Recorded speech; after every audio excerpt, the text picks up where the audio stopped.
में आए चाय वाले बाबा। पिछले 12 साल से पी रहे सिर्फ चाय। जूना अखाड़े में है चाय वाले बाबा, चाय के सहारे काट रहे जी। कुंभ में उमड़ रहा आस्था का सैलाब। लाखों की संख्या में पहुंच रहे हैं श्रद्धालु। आज करीब 54 लाख श्रद्धालुओं ने संगम में डुबकी लगाई। महाकुंभ में स्नान करने पहुंची राज्यसभा सांसद और इन्फोसिस की फाउंडर मेंबर सुधा मूर्ति 3 दिन तक संगम नगरी में करेंगी प्रवास। महाकुंभ की व्यवस्था को लेकर सरकार की तारीफ की। किन्नर अखाड़े में शामिल हुई नई नवेली दुल्हन। 2 महीने के पहले ही हुआ था विवाह। दिल्ली की रहने वाली ममता वशिष्ठ किन्नर अखाड़े में शामिल हुई। भदोही के राम जानकी मंदिर के पीठाधीश्वर मां राज्य लक्ष्मी मंदा की यात्रा पहुंची चित्रकूट। बुलेट पर सवार होकर लोगों से महाकुंभ में आने की अपील कर रही। 1 रुपए का सिक्का पाने के लिए किन्नर संतों के आगे श्रद्धालुओं का तांता। लोग घंटों इंतजार करके किन्नर महामंडलेश्वर से ले रहे 1 रुपए का सिक्का। सीमा हैदर ने भी महाकुंभ में स्नान करने की इच्छा जताई। फिलहाल निजी कारणों से महाकुंभ में नहीं जा पाएंगी सीमा की तरफ से वकील एपी सिंह कुंभ में चढ़ाएंगे 51 लीटर गाय का दूध। संगम की रेती पर करीब 10 लाख साधु संत और श्रद्धालु कर रहे कल्पवास। ठंड के बावजूद कठिन साधना और तप में लीन है साधु संत। महाकुंभ मेले में आज आरती और गंगा पूजन के बाद 5 दिवसीय पंचकोसी परिक्रमा का शुभारंभ। साधु संतों और मेला प्राधिकरण के अधिकारियों ने वैदिक मंत्रोच्चार के साथ त्रिवेणी में पूजन किया। महाकुंभ की चुस्त दुरुस्त व्यवस्था पर बोले मंत्री ए.के. शर्मा। कहा, दुनिया भर के लोग ले रहे आध्यात्मिक अनुभव। सरकार की तरफ से किए गए जबरदस्त इंतजाम।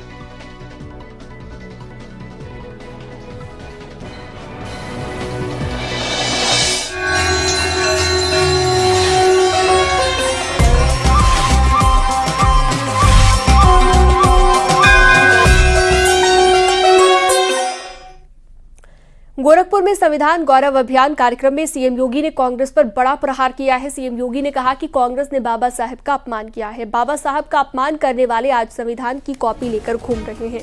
संविधान का गला घोंटने वाले संविधान का ठेका ले लिए हैं।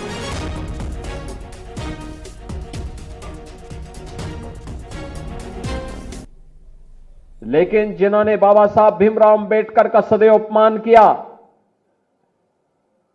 जिन्होंने बाबा साहब भीमराव अंबेडकर के जीते जीतो उनको अपमानित करते रहे और उनके न रहने के बाद भी कभी उन्हें सम्मान नहीं दिया, आज वे लोग संविधान की प्रति लेकर के घूम करके बेवकूफ बनाने का काम कर रहे हैं। वही काम कर रहे हैं जिन्होंने संविधान का गला घोंटा, इमरजेंसी लगाई, देश की सत्ता को अपनी बपोती मान करके संविधान का गला घोंटते रहे। वे लोग आज संविधान का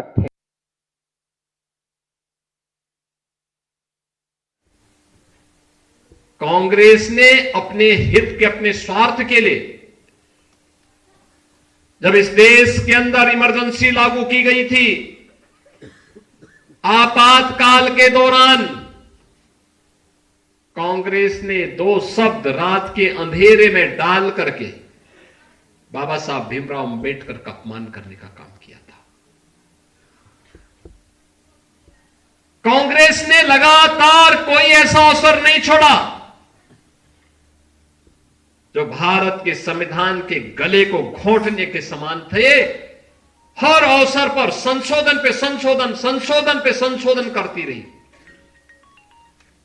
अनुसूचित जाति को उसका अधिकार मिले, अनुसूचित जनजाति को उसका अधिकार मिले, पिछड़ी जाति के लोगों को उसका अधिकार मिले, कभी यह प्रयास नहीं किया। वहीं इसी दौरान सीएम योगी आदित्यनाथ ने समाजवादी पार्टी को भी निशाने पर लिया। सीएम योगी ने कहा कि मैं कांग्रेस और समाजवादी पार्टी से पूछना चाहता हूं, एएमयू जामिया में SC/ST को आरक्षण क्यों नहीं मिलता है? देश के पैसे से चलने वाले संस्थान में प्रवेश क्यों नहीं है? सीएम योगी ने कहा कि जो कांग्रेस है वही समाजवादी पार्टी है। कन्नौज के मेडिकल कॉलेज का नाम बदला गया था, हमारी सरकार आई तो वापस से नामकरण किया गया और बाबा साहब के नाम पर रखा गया।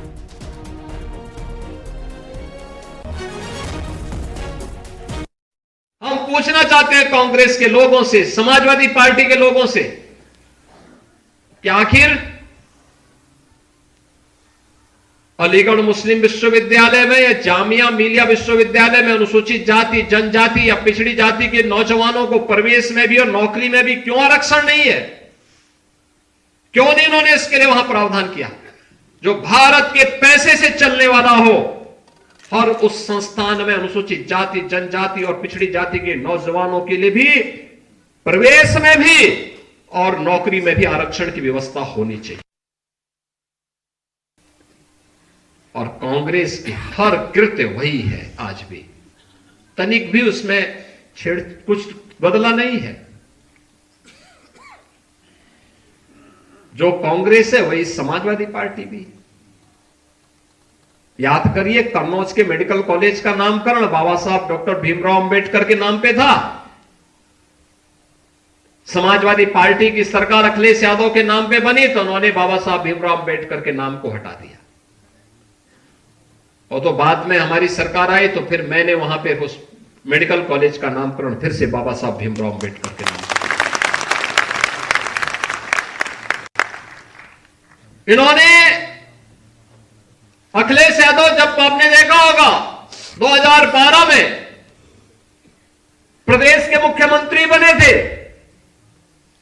उस समय इन्होंने पहली घोषणा की थी कि बाबा साहब भीमराव अंबेडकर और जितने भी सामाजिक न्याय के महापुरुष हैं इनके बने हुए स्मारकों को हम तोड़ेंगे। तब भारतीय जनता पार्टी ने कहा था कि सामाजिक न्याय के पुरोधाओं की ओर उठने वाले हर हाथ के खिलाफ मुंहतोड़ जवाब देने के लिए भारतीय जनता पार्टी को।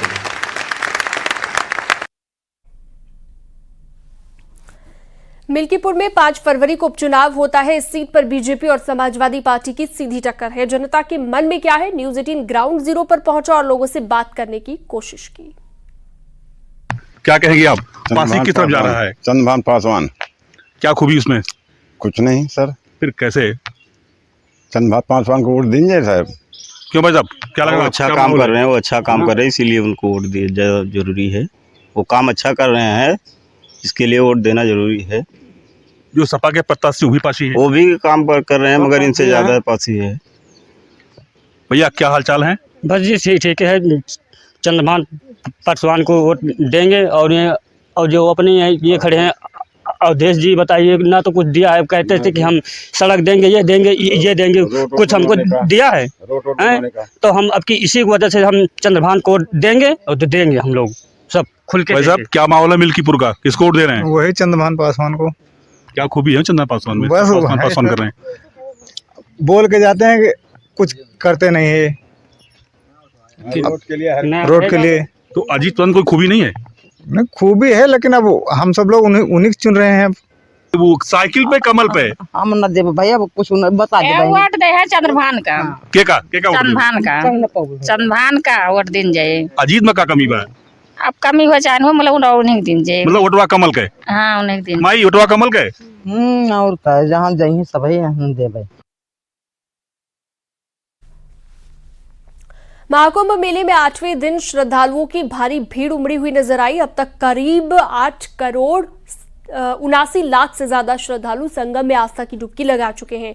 इसके अलावा 10 लाख कल्पवासी ऐसे हैं जो कल्पवास वहां पर कर रहे हैं। 39,94,000 श्रद्धालुओं ने डुबकी लगाई है। 26 फरवरी तक चलने वाले इस महाकुंभ में 45 करोड़ श्रद्धालुओं के डुबकी लगाने का अनुमान है।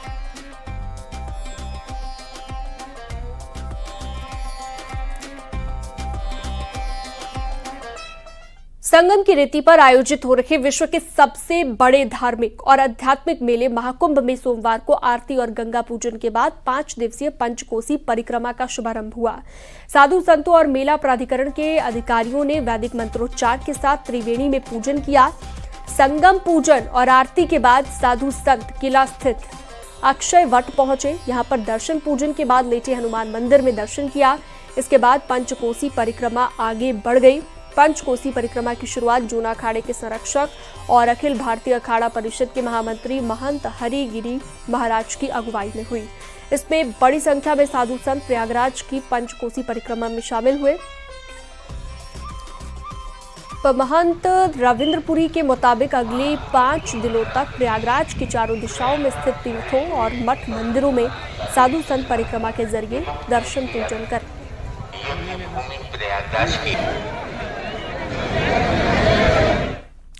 महाकुंभ में वृंदावन के महामंडलेश्वर गोपी कृष्ण दास जी महाराज से भी मुलाकात हुई। उन्होंने बताया कि ये उनकी जिंदगी का 11वां कुंभ है।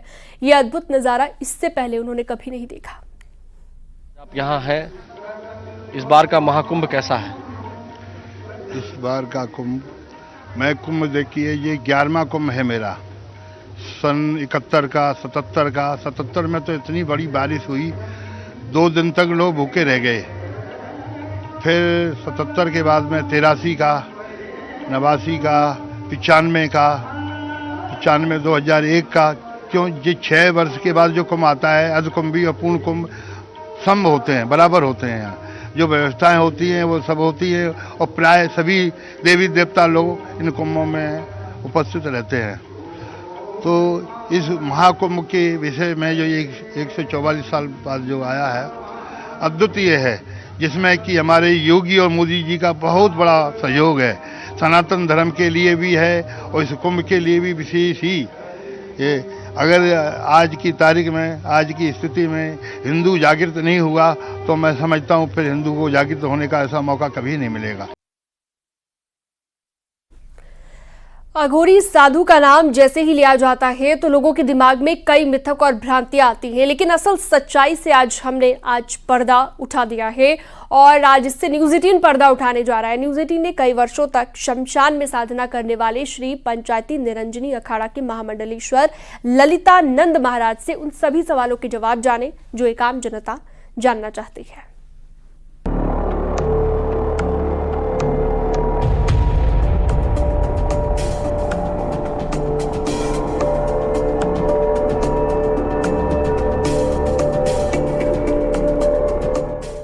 संगम नगरी प्रयागराज में महाकुंभ में देश दुनिया से साधु संत हिस्सा ले रहे हैं। तमाम अखाड़ों के संतों के अलावा महामंडलेश्वर और अघोरी साधु भी महाकुंभ में आकर आस्था की डुबकी लगा रहे हैं। इस बीच अघोरी साधुओं की रहस्यमयी दुनिया के बारे में आम जनता के बीच कई सवाल हैं कि अघोरी कौन होते हैं, अघोरी कहाँ रहते हैं, काले कपड़े क्यों पहनते हैं, शमशान घाटों पर क्यों तपस्या करते हैं, अघोरियों की मृत्यु होती है या नहीं, जैसे कई सवाल हैं जिन्हें न्यूज़ 18 ने कई वर्षों तक शमशान में साधना करने वाले श्री पंचायती निरंजनी अखाड़ा के महामंडलेश्वर ललितानंद महाराज से जाना। अघोरी साधुओं को लेकर कई तरह के मिथक और भ्रांतियां लोगों के बीच हैं। साथ ही आम धारणा के मुताबिक लोग इन अघोरी साधुओं को तांत्रिक समझ बैठते हैं और कई बार तो इनके पास आने से डरते हैं। अघोर की जो बात है, जो असली अघोरी होते हैं वो समाज से मतलब नहीं रखते। भगवान शंकर भी अघोरी थे, अघोरी होते हुए वैष्णव थे। हमने इतिहास पढ़ा, वही हमने फिर देखा। हम भी भय खाते थे कि अघोर शमशान में ये होता है, सो होता है। कुछ मायाएं होती हैं, लेकिन मां मृत्युंजय का मंत्र का जाप हमने किया, वहां सिद्ध किया और किसी से हमने घृणा नहीं की। शमशान में वही व्यक्ति साधना कर सकता है जिसके पास किसी भी प्रकार का कोई व्यसन ना हो, नशे का, और दूसरे से घृणा ना हो, वही शमशान में साधना कर सकता है। आमतौर पर अघोरी साधु एकांत में रहते हैं और सार्वजनिक रूप से कम नजर आते हैं। महाकुंभ जैसे धार्मिक आयोजनों में ही इन्हें सार्वजनिक तौर पर देखा जाता है। वहीं लोगों में दुविधा होती है कि क्या नागा साधु और अघोरी एक ही होते हैं। इसके बारे में भी ललितानंद महाराज ने विस्तार से बताया। अघोरी साधु कह दो, चाहे नागा साधु कह दो, बात वही है, बात वही है। तो उसमें कोई भिन्नता नहीं है, सिर्फ पहचानने की बात है। उसको वही पहचान सकता है जिसको कुछ ज्ञान है, वही लोग उसको पहचानेगा। और अघोर क्या है? अघोर यह है कि जैसी भी परिस्थिति हो, उस परिस्थिति से निपटना। अघोर को तंत्र से जोड़ा जाता है, तंत्र से भी जोड़ा जाता है। अलग अलग जिसकी जैसी महत्वाकांक्षा, जिसकी जैसी भावना है। हम लोग वैष्णव परंपरा के सैव हैं। हम लोग कोई उस तरह के तांत्रिक नहीं है। जैसे लोग तांत्रिक जो करते हैं वो अपनी महत्वाकांक्षा के लिए वो लोग करते हैं, लेकिन ऐसा कुछ नहीं है। अघोरी साधु शिव को मोक्ष का मार्ग मानकर उनकी घोर साधना करते हैं और शिव को सर्वज्ञ, सर्वव्यापी और सर्वशक्तिमान मानते हैं। अघोरी जन्म मृत्यु के भय से परे माने जाते हैं और इसी वजह से शमशान में रहने से बिल्कुल नहीं डरते। मान्यता है कि अगर ऐसा करने में उन्हें डर न लगे, घृणा न हो, तो वे अपनी साधना में पक्के हो रहे हैं। भगवान शंकर चीताओं की भस्म लगाते थे, जिसका महाकाल में उज्जैन में इसका प्रमाण है, इसका प्रमाण भी आता है। और महाकालेश्वर में चिता की भस्म ही सुबह जो आरती होती है उसमें लगाई जाती है, लेकिन उसको सिद्ध करना पड़ता है, शुद्ध करना पड़ता है। उसको शुद्ध करके ही वो किया जाए, थोड़ी कि डायरेक्ट शमशान से भस्म ले ली लगा दी, ऐसा कुछ नहीं है। उसको सिद्ध करना पड़ता है, उसको शुद्ध करना पड़ता है, जब वो होता है। अघोरियों के बारे में धारणा है कि वे मानव मांस खाते हैं, शराब पीते हैं और उन्हें तांत्रिक की तरह दिखाया जाता है, लेकिन इसके पीछे पूरी सच्चाई नहीं है।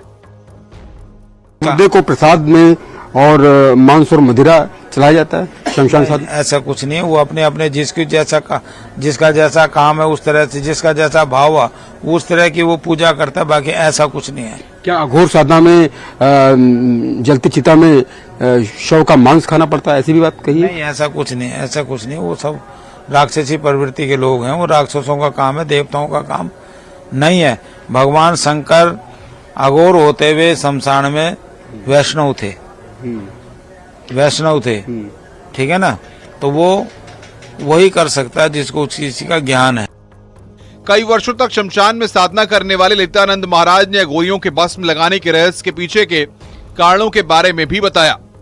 उसको शुद्ध किया जाता है, वो शुद्ध करना हर किसी को बस का थोड़ी है, जो कि ज्ञान है वो करेगा ना शुद्ध। कोई कुछ बातें ऐसी है जो बताने की नहीं है, और उसको लोग फिर वो सुन करके उसका वो प्रचार गलत मिसयूज करेंगे। अघोरियों की मृत्यु के रहस्य से भी ललितानंद महाराज ने पर्दा उठाया। कुछ नहीं होता, उनकी गति नहीं होती है। उनको कीड़े मकोड़े, ये कुत्ते, ये बनना पड़ता है उनको। जो गलत काम करते हैं उनको उसी तरह का बनना पड़ता है। मैं कह रहा हूं कि अघोरियों की मृत्यु के बाद उनका अंतिम संस्कार कैसे होता है? जो अघोरी असली अघोरी होते हैं भगवान शंकर के, तो उनका तो मोक्ष होता है। जो असली अघोरी होते हैं उनका मोक्ष होता है, वो तो डायरेक्ट जन्म नहीं होता उनका, तो डायरेक्ट परमात्मा से उनका कनेक्शन होता है। और उस तरह से रहते हैं जैसे तालाब में कीचड़ में कमल का फूल होता है, कीचड़ में रहते कमल का फूल होता है, उसी तरह से वो लोग असली जो अघोरी हैं वो उसी तरह से रहते हैं। कि शमशान साधना क्या होती है और सिद्धि क्या होती है, ये कुंभ की दुनिया है जो रहस्यों से भरी हुई है। देखते रहिए न्यूज 18, हर रहस्य पर से पर्दा उठेगा। कैमरा पर्सन सोनू मंडल के साथ उमेश श्रीवास्तव, न्यूज 18, महाकुंभ नगर, प्रयागराज। महाकुंभ की अलग अलग तस्वीर सामने आ रखी है। न्यूज 18 ने सिर्फ चाय पीने वाले बाबा से भी बातचीत की और वो 12 साल से सिर्फ चाय पर निर्भर हैं। अपनी सेहत का राज सिर्फ चाय को बता रहे हैं। हमारे साथ विशेष बातचीत के लिए मौजूद हैं चाय वाले बाबा। बाबा जी, स्वागत है आपका न्यूज 18 पर। कितने वर्षों से चाय पर ही चल रही है दिनचर्या? हम 12 साल से चाय ही लेते हैं। चाय से जीवन स्वस्थ है और साधना करते हैं, हिमालय में रहते हैं जी। और कोई अन्य नहीं? कोई भोजन नहीं, कोई अन्न नहीं, कोई जल नहीं। हम कोई जल नहीं पीते, कोई अन्न नहीं, कोई फलाहार नहीं, कोई आहार नहीं, हम कुछ नहीं लेते, सिर्फ चाय पीते हैं और स्वस्थ रहते हैं। योग साधना करते हैं, समाधि लेते हैं। आप देख सकते हैं आज तक पे योगीराज गौतम गिरी महाराज समाधि लेते हैं चेतन अवस्था में और स्वस्थ रहते हैं। सभी प्रकृति से जुड़े रहें, प्रकृति का आहार रखें और स्वस्थ रखें। हर हर महादेव। चाय ही क्यों लेते हैं, दूध क्यों नहीं लेते, जल क्यों नहीं लेते? जल तो लेना चाहिए, जल तो अच्छी चीज है, जल ही जीवन है। तो महादेव जी की अति कृपा से हमारी बचपन से रुचि थी संतों को चाय सेवन करवाना, संतों की सेवा करना। उसी सेवा से मैं आज अखंड भर हमारा लंगर चलता है चाय का। हम चाय चलाते हैं पब्लिक के लिए और आप भी हम चाय पीते हैं और चाय ही आपके हाथ में चाय का पूरा ग्लास बोतल देख पा रहा हूँ। 10 लीटर चाय पीते एक दिन में, हम खुश हो गए पीते हैं इसको। कितना पीते? 10 लीटर जी। 10 लीटर चाय पूरा दिन में पीते हैं, पूरा दिन में पी जाते हैं जी। बनारस रेल मंडल अब मौनी अमावस्या की नई चुनौती से निपटने की तैयारी में लगा है। इस बार रेलवे 56 स्पेशल ट्रेनों के साथ मैदान में उतरेगी। मौनी अमावस्या को ध्यान में रखते हुए 56 अतिरिक्त ट्रेनें चलाने की रणनीति पर काम चल रहा है। सुरक्षा के मद्देनजर भी जीआरपी सिविल पुलिस के सहयोग में पीएसी, आरपीएसएफ और सीआरपीएफ की टुकड़ियां लगाई जा रही हैं। माघ अमावस्या का स्नान 29 जनवरी को होगा, इसलिए श्रद्धालुओं की आवाजाही का रेला 27 जनवरी से 3 फरवरी तक रहेगा। तो तमाम चुनौतियों से निपटने की तैयारी है, एक्शन में है बनारस रेल मंडल, क्योंकि मौनी अमावस्या के मौके पर बहुत बड़ी तादाद में श्रद्धालुओं के पहुंचने की उम्मीद है। अमरोहा से अगली खबर, जहां पर मंडी समिति में भीषण आग लग गई। आग ने विकराल रूप धारण कर लिया। कड़ी मशक्कत के बाद आग पर काबू पाया गया। अमरोहा की सब्जी मंडी का ये मामला बताया गया है।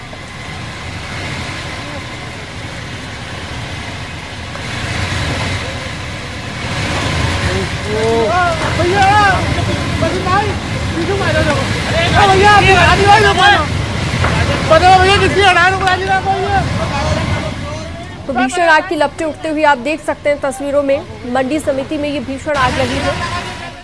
अमरोहा की खबर, जहां पर भीषण आग के बाद हड़कंप मचा हुआ नजर आया।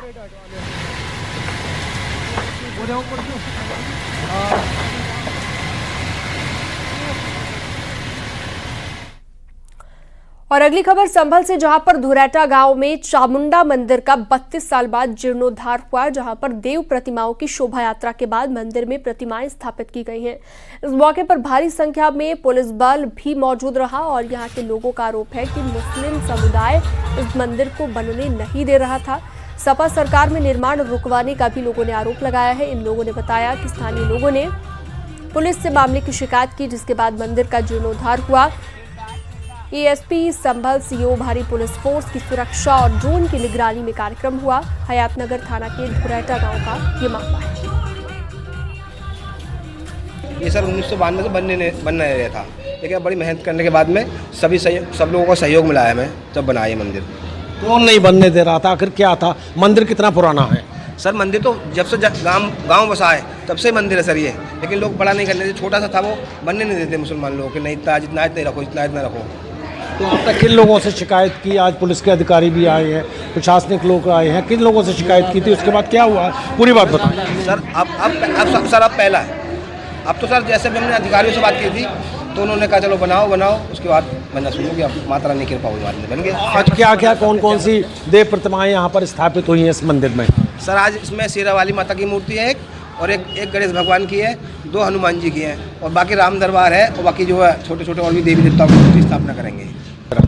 मंदिर जी साहब मोमडे नहीं बनने दे रहे थे, बना हुआ था पहले पुराना कुछ, उसके ऊपर आधा 6, 7, 8 फीट का बना हुआ था। ये बनना दिया बहुत दिनों, तो 32 साल हो गए बनना दे रहे। के धुरैटा गांव में, जहाँ पर ये हमारे पीछे मंदिर है, तमाम सारे श्रद्धालु यहाँ इस मंदिर में खड़े हुए हैं। ये मंदिर का निर्माण, इसका जीर्णोद्धार करीब 32 साल से नहीं हो रहा था, इसको रोका हुआ था। दूसरे समुदाय के लोगों पर इसका जीर्णोद्धार रोकने का आरोप था। वहीं योगी सरकार आई है, वक्त बदला है, प्रशासन चेंज हुआ है और प्रशासन के संरक्षण में यहाँ मंदिर का जीर्णोद्धार हुआ है। यहाँ प्राण प्रतिष्ठा हो रही है। गाँव में जुलूस निकाला गया है कि धुरैटा के इस चामुंडा मंदिर में आज जीर्णोद्धार हुआ है, दोबारा से भवन में काम हुआ है, वहीं प्राण प्रतिष्ठा हुई है, जुलूस निकला है। पुलिस प्रशासन के अधिकारी मौके पर मौजूद हैं। लोग बेहद खुश हैं योगी सरकार में मंदिरों के संरक्षण से, तीर्थों के संरक्षण से, मंदिरों की सुरक्षा को लेकर बहुत खुश हैं। सुनील कुमार, न्यूज़ 18 संपन्न। तो धुरैटा में चामुंडा मंदिर का जीर्णोद्धार हुआ है 32 साल के बाद। ये तस्वीरें आप देख रहे हैं संभल की तस्वीरें, जहां पर चामुंडा मंदिर में कई प्रतिमाएं भी स्थापित की गई हैं। गुजरात में स्थित वानतारा बचाव केंद्र अरुणाचल प्रदेश के जंगलों में लकड़ी उद्योग से बचाए गए 20 हाथियों को नया घर देने की तैयारी में है। इन हाथियों में 10 नर 8 मादा शामिल है। वानतारा इन हाथियों के लिए एक ऐसा वातावरण देगा जो उनके प्राकृतिक आवास के समान है, जहां वो जंजीरों से मुक्त होंगे और उन्हें कोई काम करने के लिए मजबूर नहीं किया जाएगा। ये बचाव अभियान त्रिपुरा उच्च न्यायालय की ओर से गठित हाई पावर कमेटी की स्वीकृति और भारत के सर्वोच्च न्यायालय की निगरानी में संचालित हुआ। इसके अलावा जानवरों के मौजूदा मालिकों की सहमति से इस ऑपरेशन को सफलतापूर्वक अंजाम दिया गया। बचाए गए हाथियों में लक्ष्मी, माया और रामू जैसे कई व्यक्तिगत कहानियां हैं जो उनकी दुर्दशा को बताती है।